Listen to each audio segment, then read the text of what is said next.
Hello అండి, welcome to Bigg Boss updates. So nomination process అయితే start అయిపోయింది. So 3 chiefs like Nainika, Nikhil and Yashmi garu తప్పించి ఇంకా మిగతా వాళ్ళకి నామినేషన్ ప్రాసెస్ స్టార్ట్ అయింది.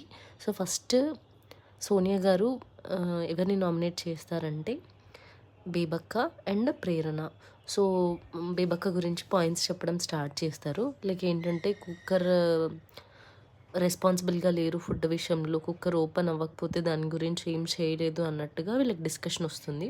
సో ప్రెషర్ పోయే వరకు ఓపెన్ చేయొద్దు కదా అన్నట్టు బేబక్క గారు చెప్తారు. అండ్ ప్రేరణ గారి గురించి లైక్ పాయింట్ తీసుకోవట్లేదు, అర్థం చేసుకోవట్లేదు అన్న విషయంలో అవుతుంది.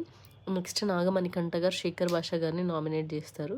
సో మీకు క్లారిటీ వచ్చిందా, ఓకేనా అన్నట్టుగా అడిగితే ఓకేనా అంటే నాకు ఓకే కాదు, అలా ఎలా అడుగుతా అన్నట్టు శేఖర్ భాష గారు చెప్తారు. లాస్ట్కి యష్మి గారు బేబక్క గారి ఫోటో పైన స్టాప్ చేస్తారు. ఫస్ట్ అయితే నాగమణికంఠ గారు పడుకుంటారు. బిగ్ బాస్ అలర్ట్ అయితే వస్తుంది. అప్పుడు అందరు ఎవరు పడుకుంటున్నారని చెప్పి మాట్లాడతారు. అండ్ దెన్ అభయ్ నవీన్ గారు ఎవరితో కలవట్లేదు అని చెప్తారు. నెక్స్ట్ నబీల్ అఫ్రీది గారు నామినేట్ చేయడానికి రీజన్ కూడా అదే చెప్తారు. సపరేట్గా ఉంటున్నారు, ఎవరితో మాట్లాడట్లేదు అని చెప్పి నాగమణికంఠ గారిని నామినేట్ చేస్తారు. సో వాళ్ళ డిస్కషన్ జరుగుతుంది. నెక్స్ట్ బేబక్క గారు ఫుడ్ నచ్చకపోయినా వేరే వండుకోవడానికి వీల్లేదు అన్నట్టుగా చెప్తారు. సో ఆ రీజన్ మీద శేఖర్ భాష గారు బేబక్క గారిని నామినేట్ చేస్తారు.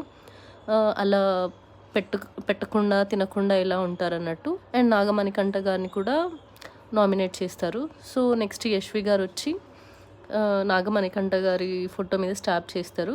సో బేబక్క గారేమో మళ్ళీ పృథ్వీ గారిని నామినేట్ చేస్తారు.